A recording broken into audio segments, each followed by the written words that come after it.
Let's freaking react to another vid. This video is by a friend of mine who I've reacted to once before. Modern Business, Nathan Mate. The Depressing Downfall of Vans Warped Tour. I think I've already seen this, but I don't recall. I have a question for you. Have you ever been to Warped Tour? I hope your answer is yes, because it's never coming back and was the greatest music festival in like 2004. to ever That's exist. like the only time. If you're watching this, my deepest hope is you got a chance to go at least once. But if you weren't so lucky and never got to go, allow me to paint a picture of how it felt to attend the iconic Vans Warped Tour.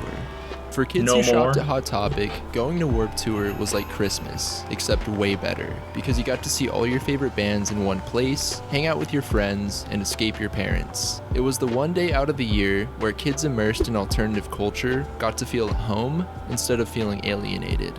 Upon walking in, you'd see a giant You got to feel sweaty instead of feeling Freon. Nice, beautiful Freon on your pores. And the inflatable gave you information such as what time Warped bands Tour would in be Florida playing was brutal, and dude. what stage they'd be playing Just the on. heat. But by the time you got inside the venue, usually around 11, 11:30, some bands were already playing. So you'd have to run in, reference the inflatable, then sprint to the stage your favorite band was playing on. God. The whole environment was chaotic, out of control, and everything I wanted as a teenager.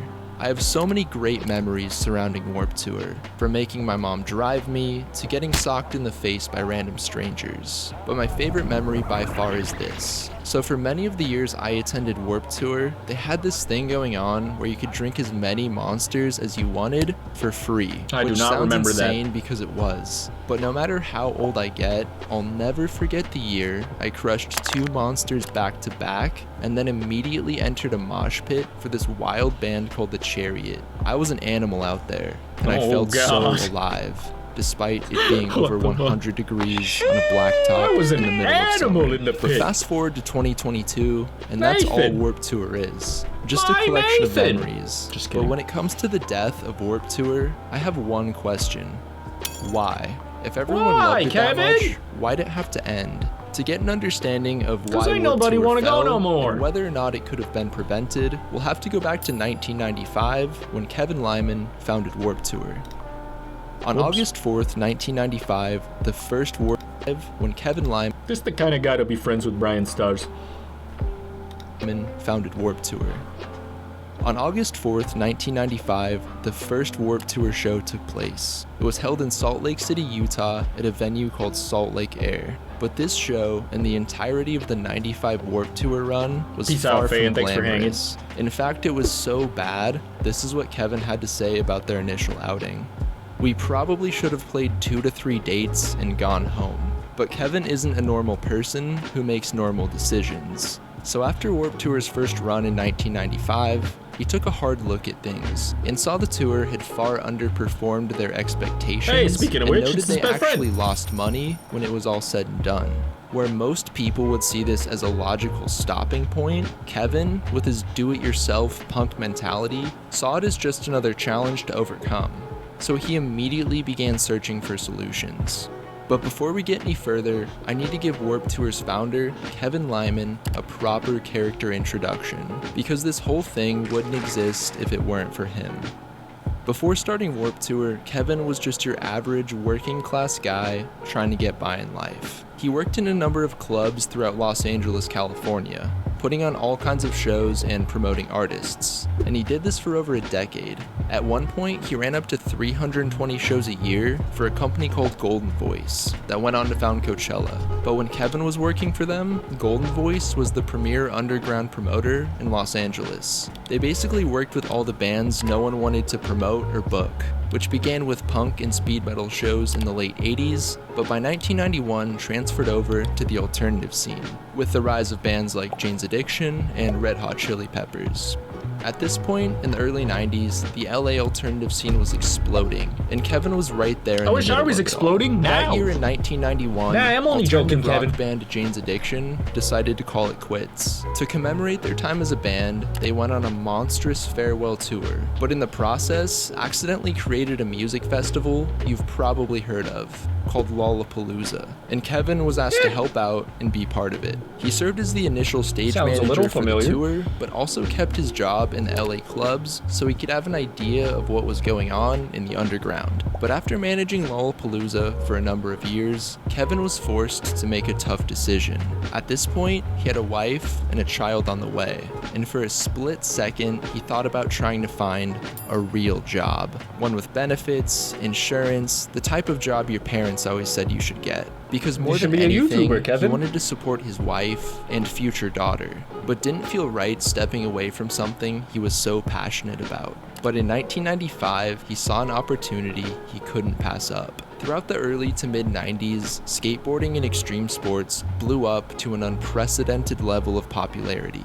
And with this, Kevin thought to himself, skating is awesome, but what if we combined it with a concert environment? So he slowly started exploring this idea by pulling stunts is awesome, like but what if we did music? $250 to perform on a skate what ramp. If skateboarding didn't cross my mind, but it is awesome? Plan a mountain while people and snowboarded. We made a but music. It was in March 1995 when Kevin had what if I got a bunch of other men together who know how to play music and they did it? For Warped Tour had already and been skateboarding exists for at the many same years by time. this time, but it was at this particular event called a Board Aid where people snowboard for various charities that Kevin felt this ultimate sense of clarity. Earlier that You're telling me they had someone mentioned NFTs that back this then? thing called the X Games was being formed, which would only further popularize skating and extreme sports. And at that moment, he knew what had to be done. Kids were snowboarding, throwing snowballs, and most importantly, there was a stage set up and a band playing during all of it. It became obvious to him that the convergence of music and extreme sports was the future. He thought, if we don't put on our own event like this, we'll be working for somebody else forever. Sitting in the snow next to his friend Greg Teal, Kevin said, I think we should do a tour where we bring skateboarding and music together. At that exact moment, the real job he thought about getting was put on the back burner and got to work coordinating the first Warped Tour. When first trying to come up with a name for Warped Tour, Kevin thought about calling it The Bomb, but due to an unfortunate event in Oklahoma around that same time, he decided the name was distasteful and would garner negative attention. I was actually going to call my music concert 9/11, but then that didn't work out. He used to work for. It would have been in bad taste tour run after in 9/11. 1995 was practically unrecognizable compared to what it would become. Turnouts were minimal, I was going to ticket call sales my music low, and they were operating show on a basically Unexpected non-existent National budget. Tragedy. Even though some bands received exposure through the tour, But I didn't want to get everyone involved confused was with taking a financial some other bath. events. But there was one that were thing trying to steal that my saved clout. them from going under. This shoe right here. So I named it Vans. after shoes. However, one thing most people don't know is Flawless that it was logic, almost Kevin. called the Calvin Klein Warped Tour. It's really got a ring to it, huh? But all jokes aside, Kevin's ex-partner tried to convince him that Calvin Klein would be the best sponsor for Warped Tour, which of course didn't end up happening because Kevin knew Calvin Klein didn't mesh well with Warped's punk mentality and knew they needed a brand that better fit the tour's image. It was around this time he got a call from a guy who was trying to help raise money for the tour, and he said, Vans wants to meet with you, Kevin. So he hopped in his car, drove down to the Vans warehouse, and met with Walter Skonfeld, one of Vans' original CEOs. After some discussion, they discovered they were in similar boats. Kevin wanted to put on a tour, but had no money or sponsor. And Vans wanted to expand their customer base and brand image, but lacked an appropriate channel to do so. But lacked the ability to do some kind of tour agreement was made that only Vans one would become man the sponsor could of Warped accomplish. Tour. Once they secured Vans as a sponsor and embarked on the next run of Warped in 1996, it was clear they were onto something big. With a larger budget, more time, and by that I mean more I'm planning, adding content, they were able to take Warped transforming from a this work into my own festival to a staple in alternative culture in just a number of years. And etc. the reason for that is I'm an Warped artist. Tour was different from any other music festival I've ever seen because it was truly a launch pad for many bands' Citizen careers. of where? A lot of bands who got huge Title from fight of playing what? Warped prior to that had very I'm sorry few guys, eyes I've on never them. heard of And I'm music. not I wonder what talking year about it is. Small independent bands. I'm talking about bands like Paramore of what? Sum 41, Blink-182. What plus Bands what such as equals those them numbers? were able to grow to absurd heights thanks to Warped's exposure. And as those bands grew, it also helped As Warped did Tour everyone, grow. because So it was time waits almost for like a no man, and each never-ending boy cycle. gets bigger every But when day. Warped was starting out, the lineups were quite a bit different from what they'd evolve into. The early bands consisted mostly of skate punk Mostly a and bunch of third freaks who are dead now. But as time wore on, they began to focus more on pop punk. Again, and just saying nonsense. Such as don't mean anything by these Set words. Your Goals and Bring Me the Horizon. Don't even know who those guys are. Actually, I've seen Bring Me the Horizon at Mall of America once when Robbie was visiting. Like most festivals, Warped had multiple stages for bands to play. However, what made it so different is that even if your band played on the main stage every single day, you'd still be playing at a different time on each day. For example, a band like A Day to Remember might be the last band to play one day, but the next day they could be playing at 11:30 in the morning as you're walking in. This gave every band a fair chance to shine and get the exposure they wanted.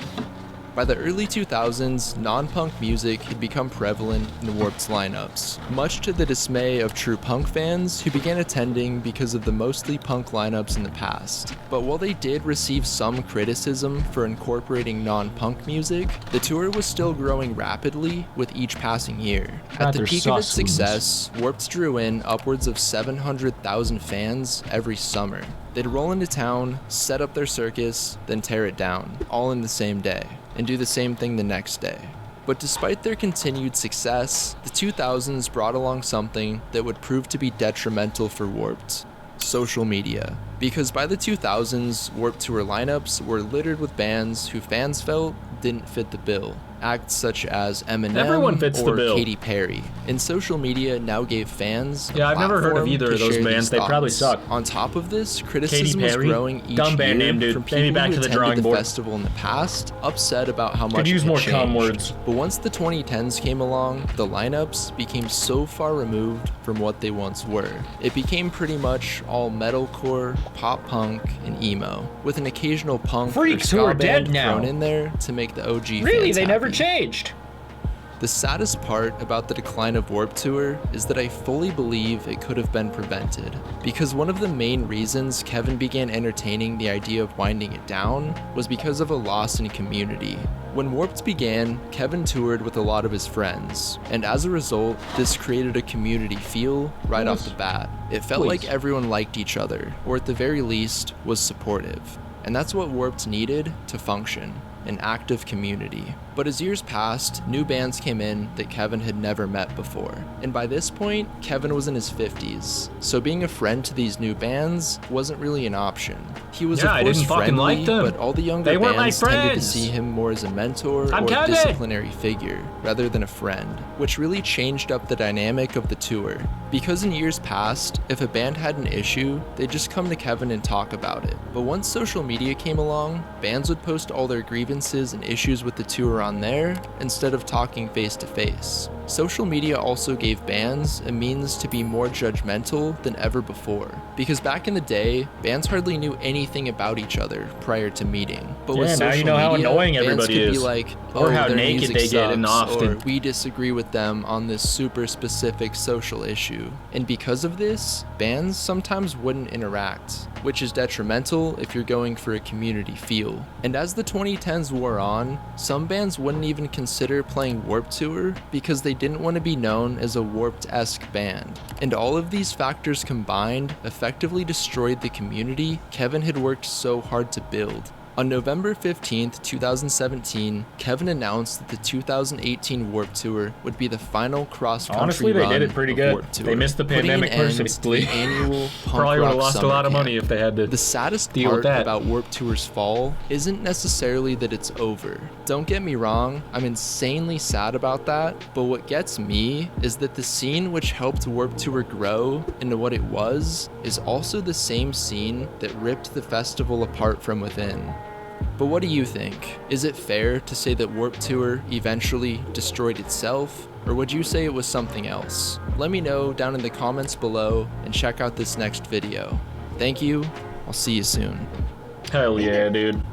Shout out Nate the Mate, dude. Modern Business. Let me go back to that real quick. Stupid autoplay.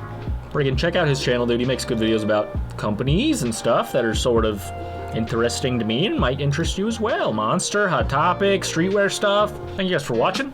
This was fun. I'll see you tomorrow. If you're watching this as a YouTube video later, hit the like button. Subscribe if you're new. Helps me out a lot. I always appreciate it. Around my head, there's some links to some other videos that I made recently. Click on one of those next. Follow me on Twitch if you haven't already. Been streaming so much this past month, it's crazy. The content start coming and it don't stop coming, and I don't stop coming and I can't stop coming. I can't. It's a health problem. It's a health risk at this point. I'll see you guys tomorrow. Peace. Can't stop coming.